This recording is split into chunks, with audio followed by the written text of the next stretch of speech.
Kalau kita berharap sama Pak Prabowo di saat rakyat meneriakkan bahwa adili Jokowi, dia mengatakan bahwasanya hidup Jokowi. Terus kita mau berharap sama siapa? Kan seperti itu. Kondisi negara kita sekarang karena 10 tahun yang lalu itu dirusak oleh Jokowi. Itu saja. Seperti itu logikanya. Mulai dari konstitusi semua dirusak. Iya kan? Polisi dikangkangi, KPK dikangkangi. Itu kenyataan, itu realita. Kita tidak bisa bilang bahwasanya negara kita ini baik-baik saja sekarang. Tidak bisa. Itu realitanya. Rakyat, berapa banyak rakyat yang sekarang bunuh diri karena tidak bisa makan? Berapa banyak rakyat yang tidak mendapatkan pekerjaan? Bukan mendapatkan pekerjaan, tetapi sudah punya pekerjaan malah di PHK. Itu realitanya. Itu kita tidak bisa mengatakan bahwasanya negara kita baik-baik saja.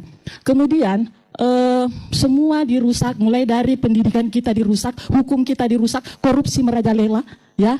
Bahkan ada yang mengatakan bahwasanya coba korupsi itu dikasih masuk sebagai budaya Indonesia. Malu nggak kita? Malu.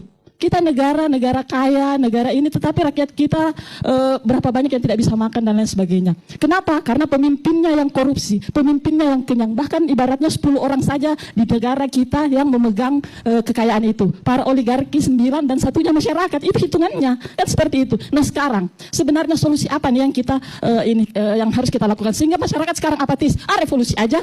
Ngapain? Kita tidak bisa banyak berharap sama pemerintah. Nah pertanyaan saya adalah kepada Bapak Mahfud, ketika 98 dulu ada Pak Amin Rais yang menggerakkan bahwasanya memang negara kita tidak baik-baik saja, kita harus keluar dari kondisi ini. Nah sekarang pertanyaan saya bagi Pak Mahfud, saya berharap, saya pribadi, saya berharap hanya kepada Bapak mungkin untuk bagaimana betul-betul idealisme ini mengatakan bahwa ini benar, ini salah, ini langkah yang harus kita ambil, ini harus langkah yang tegas.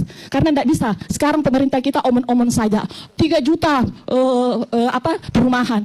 Dengan persyaratan harus gajinya 12 juta, UMR saja 5 juta. Di mana sih logikanya? Itu ceritanya kan seperti itu. Jadi intinya bagaimana Pak Mahfud, apakah Bapak, saya pribadi ya, saya berharap sama Bapak untuk mengambil posisi seperti Pak Amin Rais untuk bagaimana menggerakkan, memberi pencerahan, mengambil langkah yang besar untuk negara kita. Saya berharap, saya pribadi ya, saya berharap kepada Bapak untuk bisa menggerakkan itu. Apa plus dan minusnya? Kemudian masalah pendidikan, ketika rektor, masa pemerintahan Jokowi, rektor itu diganti, yang memilih itu adalah menteri dan disetujui oleh presiden. Ini pasti kebijakan yang diambil karena dia mau mengangkangi lagi. Sama dengan sekarang, rektor UGM sudah tidak bisa berkata apa-apa karena mungkin kebijakan yang diambil dulu ada rasa balas budi. Nah coba sekarang pendidikan diperbaiki lagi. Jangan lagi rektor itu dipilih oleh presiden. Kenapa? Karena yang tahu integritas, kualitas rektor itu ya pasti para senat-senat. Loh kok ini dilempar ke presiden? Karena ada maunya.